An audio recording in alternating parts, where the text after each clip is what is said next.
Welcome to మెగానే TV burning topic. సుదూర తీరాల్లో ఉపాధి వెతుక్కుంటూ వెళ్లిన మన భారతీయులను రష్యా ఉక్రెయిన్ యుద్ధం బలి తీసుకుంది.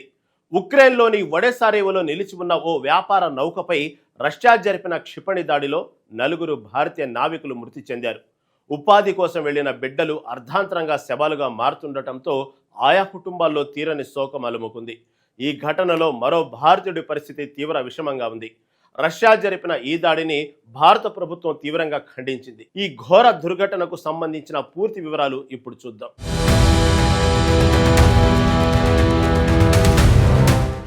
రష్యా యుక్రెయిన్ యుద్ధం మరోసారి తీవ్ర విషాదాన్ని నింపింది. నల్ల సముద్రంలోని యుక్రెయిన్ ఒడెసా రేవు వద్ద నిలిచి ఉన్న ప్రయాణికుల సరుకు రవాణా నౌకపై రష్యా క్షిపణులు విరుచుకుపడ్డాయి. ఈ దాడిలో ఓడ తీవ్రంగా ధ్వంసమై మంటల్లో చిక్కుకుంది. ఘటన జరిగిన సమయంలో నౌకలో తీవ్ర అలజడి నెలకొంది. ఈ దుర్ఘటనలో మొత్తం 10 మంది ప్రాణాలు కోల్పోగా వారిలో 4 భారతీయులు ఉన్నారు.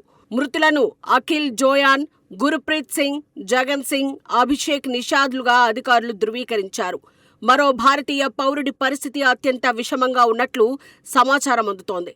విదేశాల్లో ఉపాధి పొందుతూ కుటుంబాలను పోషించుకుంటున్న నావికులు ఇలా అర్ధాంతరంగా ప్రాణాలు కోల్పోవడం తీవ్ర దిగ్భ్రాంతికి గురిచేసింది.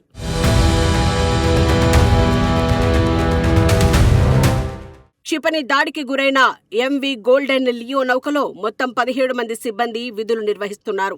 వీరిలో 5 భారతీయులు కాగా మిగిలిన వారు సిరియా సహా ఇతర దేశాలకు చెందినవారు. ఈ దాడిలో నౌకలోని సరుకుతో పాటు రవాణా వ్యవస్థ పూర్తిగా దెబ్బతింది. యుక్రెయిన్ విదేశాంగ మంత్రి ఆండ్రీ సైబిహా ఈ సమాచారాన్ని అధికారికంగా వెల్లడిస్తూ రష్యా చర్యను తీవ్రంగా నిరసించారు.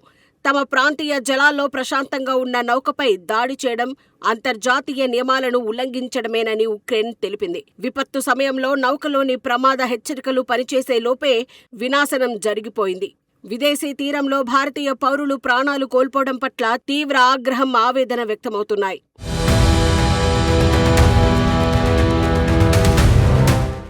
భారత విదేశాంగ మంత్రిత్వ శాఖ ఈ ఘటనపై వెంటనే స్పందించి అత్యున్నత స్థాయి సమీక్ష నిర్వహించింది.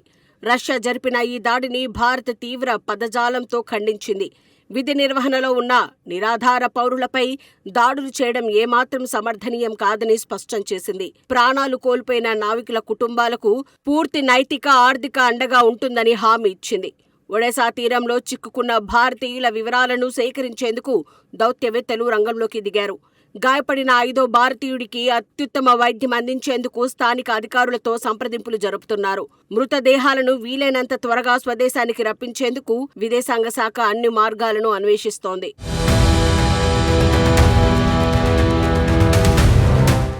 ఈ ఘోర ఘటన బాధితుల స్వగ్రామాల్లో తీవ్ర విషాదాన్ని, అంధకారాన్ని నింపింది. ఇంట్లో సంపాదించే ఏకైక ఆధారాన్ని కోల్పోయిన ఆయా కుటుంబాలు కన్నీరు మున్నీరవుతున్నాయి. తీర ప్రాంతాల్లో నావికులుగా పనిచేస్తూ కష్టపడే యువకులు ఇలా యుద్ధానికి బలికావడం జీర్ణించుకోలేకపోతున్నారు. ఉపాధి కోసం సుదూర ప్రాంతాలకు వెళ్లిన తమ బిడ్డలు శవాలుగా తిరిగి వస్తారని వారు ఊహించలేదు. ఘటన జరిగిన నాటి నుంచి కుటుంబ సభ్యులు తీవ్ర ఆందోళనతో అధికారుల సమాచారం కోసం ఆశగా ఎదురుచూస్తున్నారు. మృతదేహాలను చివరి చూపు చూసేందుకు వీలుగా త్వరగా ఇంటికి చేర్చాలని బాధితులు విజ్ఞప్తి చేస్తున్నారు. ఈ విషాదం కేవలం ఆ 4 కుటుంబాలకే కాక దేశం మొత్తాన్ని తీవ్రంగా కలిచివేసింది.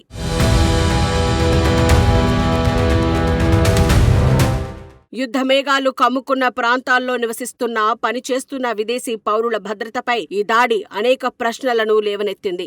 నల్ల సముద్రంలో వ్యాపార నౌకలపై వరుసగా జరుగుతున్న దాడులు ప్రపంచ సరుకు రవాణా రంగాన్ని భయాందోళనలకు గురిచేస్తోంది. శాంతియుత వాణిజ్య నౌకలను లక్ష్యంగా చేసుకోవడం వల్ల అమాయక కార్మికులు ప్రాణాలు కోల్పోవాల్సి వస్తోంది. అంతర్జాతీయ సమాజం ఈ రకమైన దాడులను నిరోధించేందుకు తక్షణమే బలమైన చర్యలు తీసుకోవాల్సిన అవసరం ఏర్పడింది. సురక్షిత రవాణా మార్గాలను ఏర్పరచకపోతే మరిన్ని ప్రాణాలు గాలిలో కలిసిపోయే ప్రమాదం ఉంది. మానవతా దృక్పథంతో యుద్ధ వాతావరణానికి దూరంగా ఉన్న పౌరులను కాపాడుకోవాల్సిన బాధ్యత అన్ని దేశాలపై ఉంది.